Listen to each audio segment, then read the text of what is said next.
Hello, everyone. What a thrill. This is amazing to get together again. Thank you so much for making the travels. Thank you so much for coming here. This is our second Unite. When we started thinking about this event initially, what we were thinking about is, let's put something together where we can share what we are working on, where we can do some announcements, and where me and my friends from Shopify can go and pontificate a little bit about which direction things are going, because this is clearly relevant to you. Now, this is not really sort of what has happened. I think I have to come clear about something. The event had a much more profound impact on us. It shouldn't have been surprising, actually. If I've learned one thing in the 10 years building Shopify, it's that if you want to produce something really complicated, if you need creativity to solve a problem, a way to do this is to get a smart and committed, diverse group of people under the same roof, and then get out of their way. You shared a lot of stories with us. There was a lot of things you clearly wanted to tell us, and some things that we needed to hear. And so, when we packed up here and went back home, we changed the things we were working on. And so today you will see a lot of announcements of things that came directly from the stories that you have told us. And before I get into it, I want to just talk about the way choices are made, because I think it's important. Lots of people think that you make great choices by just learning your tools. If you're a designer, you're working with a client, and you do a good job for them, then that's because you've learned your craft, you learned Photoshop or something. But I think this is not the best mental model to think about it. What really happens when you make choices is that you look at the task at hand, you take the information that you have been given by a client or otherwise, and then you go through your entire life story, all the experiences you've had. And this is why I think this is such a powerful community.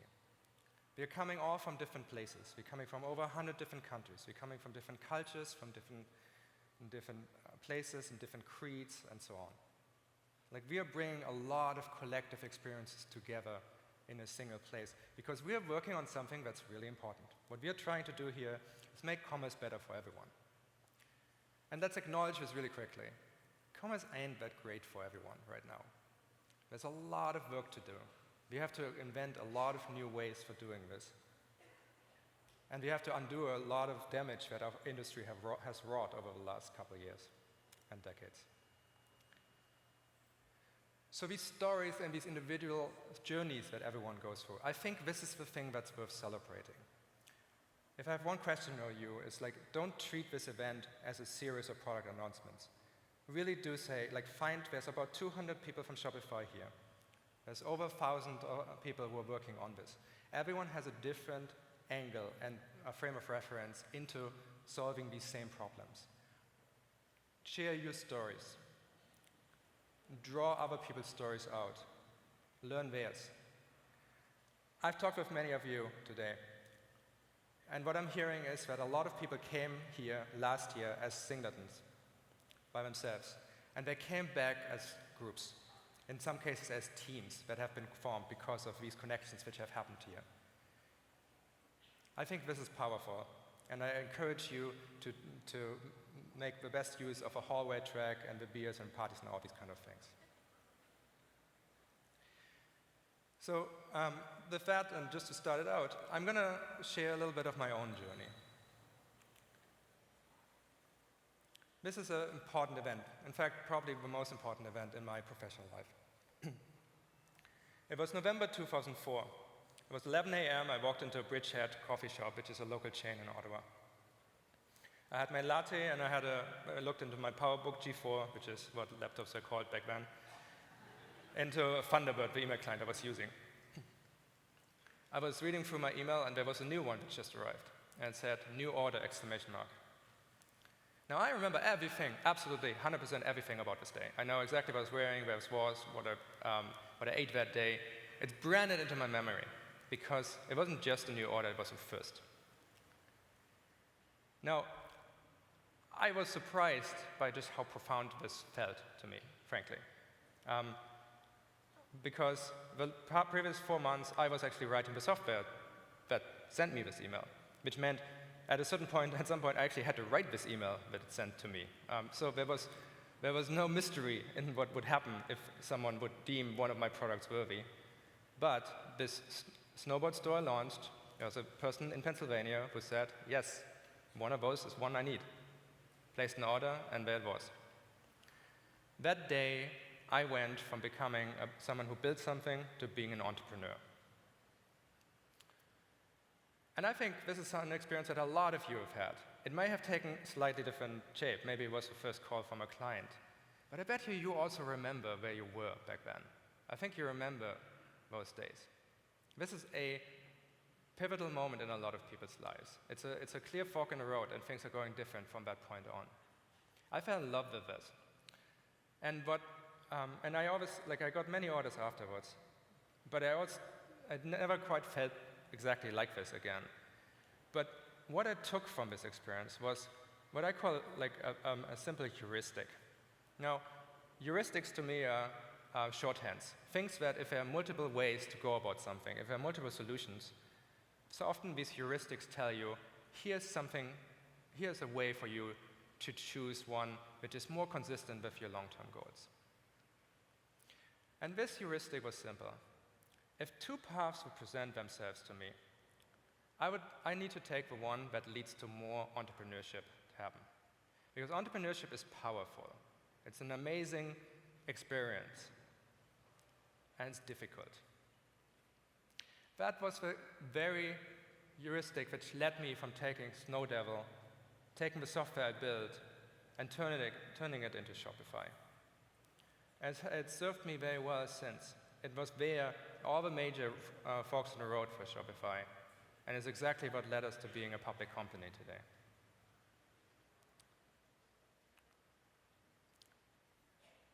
But I have to say, I want to talk about entrepreneurship a little bit, because I think it's in a peculiar spot right now.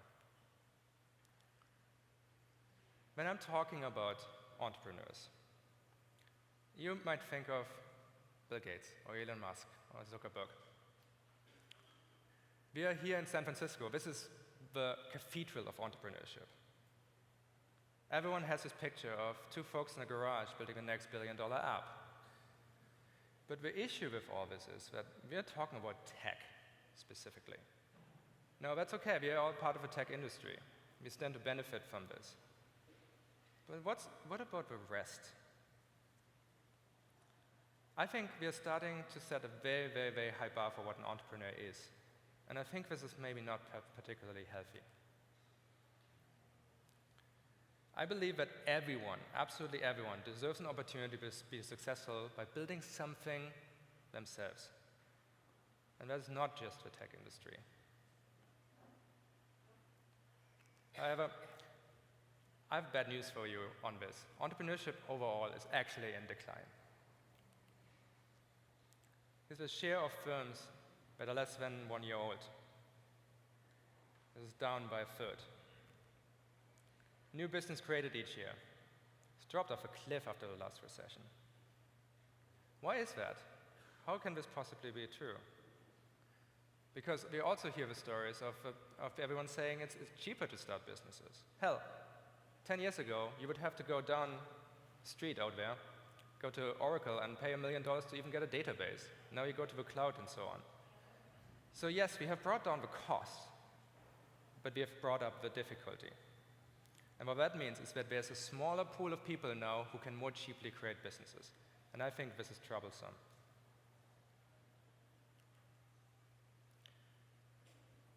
So how do we fight this trend? First, I want to get some alignment of where the problem actually is. And I know it's not the right idea to go show all these charts in a keynote, especially so early in the morning. But it's my presentation, so I get to do whatever I want, so it's great. So, what I want to talk about here specifically is the concept of a learning curve. Clearly, you've heard this term. Now, you might have not seen it charted out, so I'm going to ease you into this idea. Let's start with something that we all hopefully have some experience with. The learning curve for learning to walking. So for the parents in the audience, When babies are born, they tend to not be terribly interested in mobility in general for a little while, and then all of a sudden becomes the most important thing in their lives.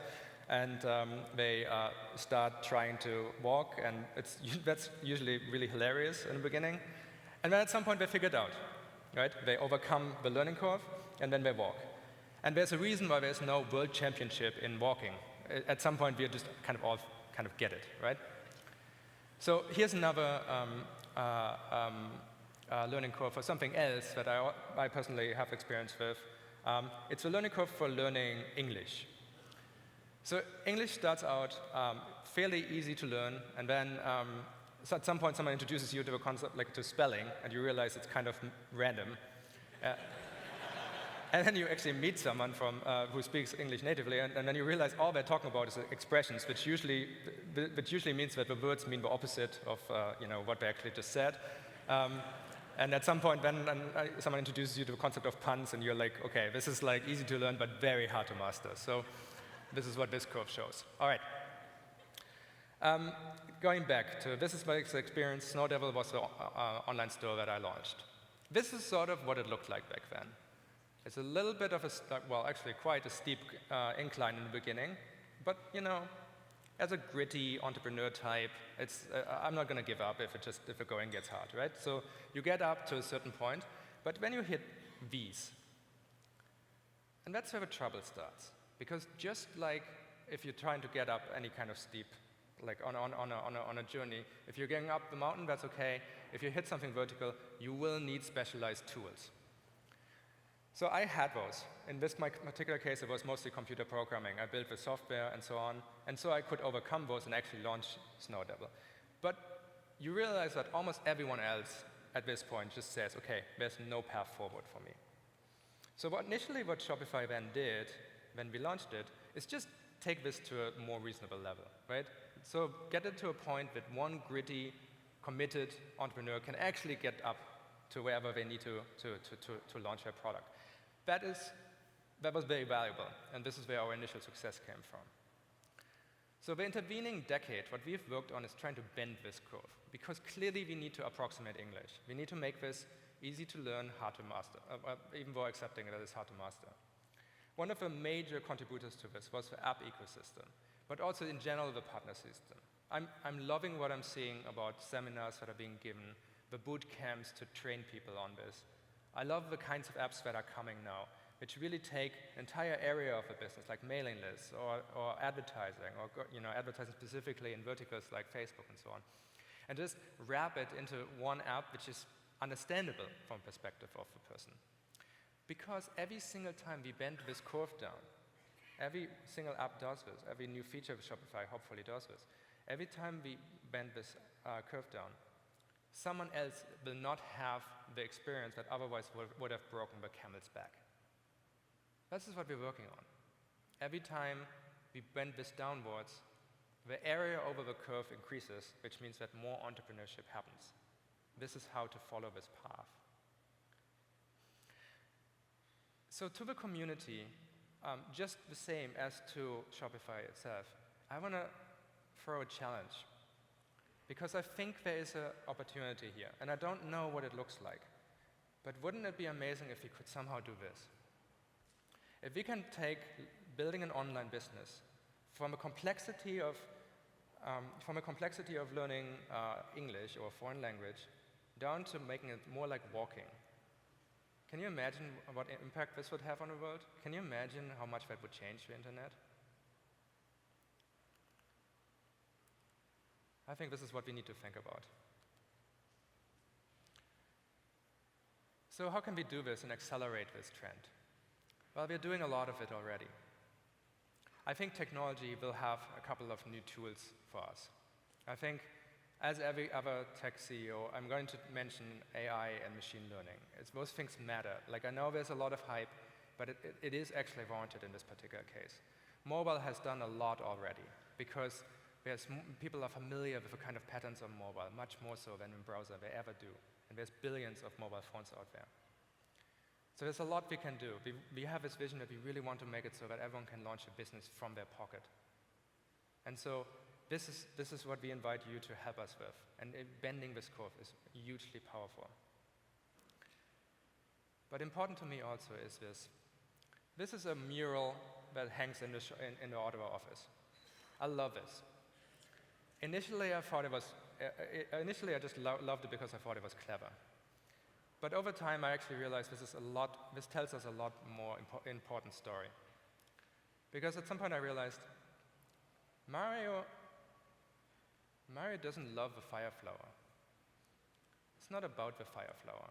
Mario loves to throw fireballs. Wouldn't you all? I think there's a great humility in this. Because, yes, we are getting amazing emails every day about the impact Shopify had on people's lives. People say really, really, really nice things about the software we're building. But we can't get confused. No one loves Shopify. Everyone wants superpowers. Everyone wants the ability to go and start a business by themselves. And they like us especially exactly as much as what we can help. It's a much better mental model for us to think about this, because that is what it's all about. So my mission is really to build a path that leads to more entrepreneurs. Shopify is an incredible avenue for this. We can't by ourselves solve the problem of declining entrepreneurship. I think it's dangerous because in the world we have started turning this concept of starting your own business into a spectator sport. We watch HBO Silicon Valley, we watch Shark Tank, but we don't do it anymore. Because the stories we tell each other matter. And the stories we tell each other is that you have to be a whiz-kid computer programmer at Harvard. And I think this is wrong. And certainly Shopify's numbers definitely disprove this. What's going on our platform is really quite profound, especially if you dig into what those numbers means. The most stunning number to me is that the story I told you earlier, my story where I was in Bridgehead and got this first order and the effect it had on me in my life. Someone goes through this every 90 seconds on Shopify right now. In the time of this talk, more than 10 people had their first sale. And more than 10 people will forever remember wherever they are right now in the world, because it changed them. It potentially gave them a completely new identity. This is not a small thing. Because of what just happened, their life is going to go completely differently. They hire staff, they build a business. Many years from now, maybe their children are going to refer to mom, dad as they are entrepreneurs because of something that happened right this moment. That is what we are in for. This is why we do this. And this is the most powerful, imaginable thing to us.